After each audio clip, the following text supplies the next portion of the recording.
In this video, I'm so excited to be talking about how to be happy and the 25 habits that will help you to be able to do that. And we're starting right now. Greetings, my name is Nigel Mayo and this is my channel Salad Green Boy. If you're finding me for the first time, this channel posts weekly content on mental well-being and how to improve your mental state. This is the second video in a 3-part series that focuses on the 25 habits that will help you be happy. So this particular video is focused on weekly habits. The first video is focused on the daily habits and you'll find the link in the description below. And we're finishing with the monthly and the yearly habits in video 3. So with that said, let's begin, shall we?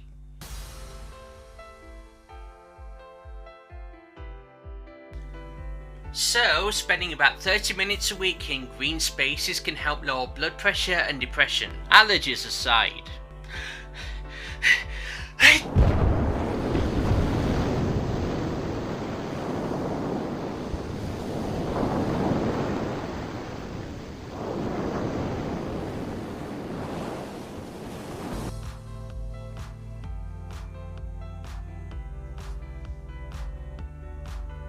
So, your green space could be anything from your local park, your own backyard, or rooftop garden. Anywhere you can appreciate nature and get some fresh air. And the thing is, better yet, add some outdoor exercise to get some extra benefit.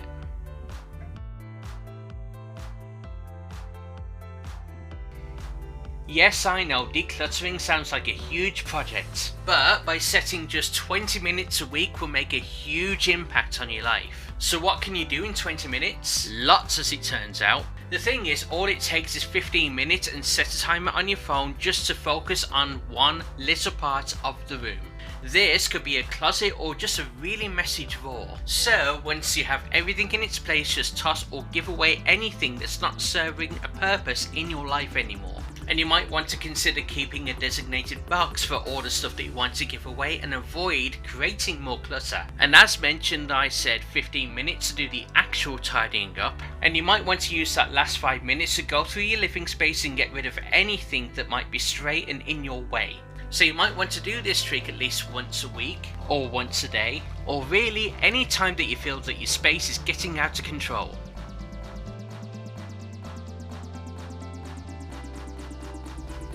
Humans are social beings and having friends can make us a little bit happier. So my question is, who do you miss? So the thing is, you might want to make a date so that you can meet up together, or even if it's just a really long phone call. In adulthood, it might feel really difficult, if not impossible, to make new friends in life. It's not actually about the quantity of friends that you have. It's all about having meaningful relationships, even if it's only just 1 or 2 people. You might want to consider getting involved in a volunteer group or taking a class. Both can help you connect with like-minded people in your area, and the chances are they're looking for friends too. And the thing is, if you're still having trouble, companionship doesn't need to be limited to other humans. According to multiple studies, animals can have similar benefits to humans. If you want to hear more about that, I actually have a video on how pets can positively influence your mental health. And as well as that, I have everything you need to know about emotional support animals and how to register them in the UK. Link in the description below. But if you love animals but you can't have a pet, you might want to consider volunteering at a local animal shelter, and there you might make some new friends, whether it be human or animal.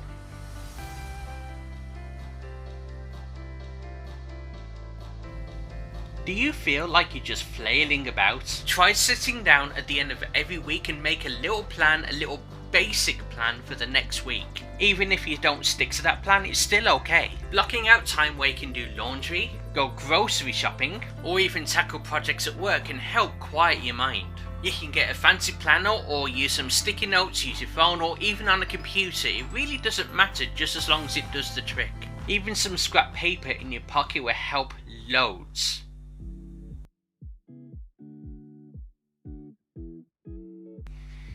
Unplug. Really? Yeah, you heard me. Turn off those electronics and put those earbuds away for at least 1 hour a week. They'll still be there for you later, if you still want them, that is. If you haven't unplugged in a while, you might actually find that it makes a huge difference, and you'll be surprised what difference it can make. Let your mind wander free for a change. You might even want to read or meditate. Take a walk and pay attention to your surroundings. Be sociable or even be alone. Just be. Okay, does it sound a bit too daunting for you? Try doing a short amount of time, say 5 to 10 minutes each week. You might be surprised by the results.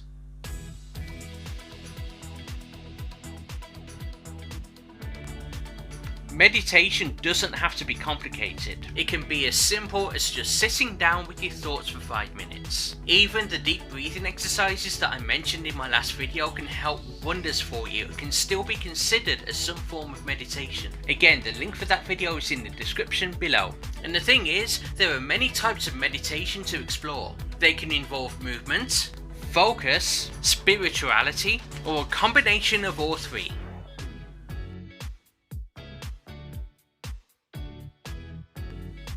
So, we're certainly happier when we learn how to cope with certain situations. When you're faced with a problem, you might want to consider thinking about what got you through the same kind of thing in the past. Would it work here? And what else can you try? So, if you're hitting a brick wall, why not consider speaking to a therapist on a weekly basis? The thing is, you don't have to be diagnosed with a mental health condition or have to suffer an overwhelming crisis to take advantage of therapy. Therapists are trained to give people coping skills. Plus, there's no obligation to continue once you start. Even just a few sessions can help you add some goodies to that emotional toolbox. So, if you're not quite ready to lay down on that sofa for that full-on experience yet, why not consider CBT, which is cognitive behavioural therapy, or DBT, which is dialectical behavioural therapy. I actually have a video on this on how they can help you, and it's added to the description below.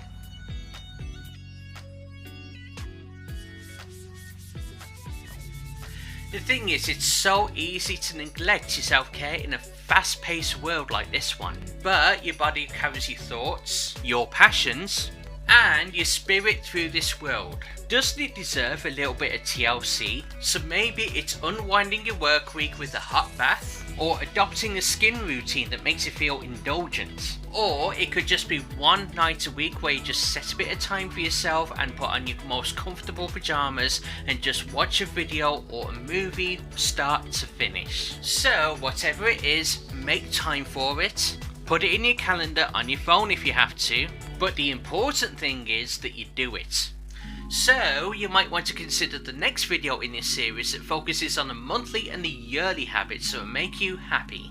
I'll be posting this in the next few days as this trilogy is being posted over the next week. I call this my happy week. You dig?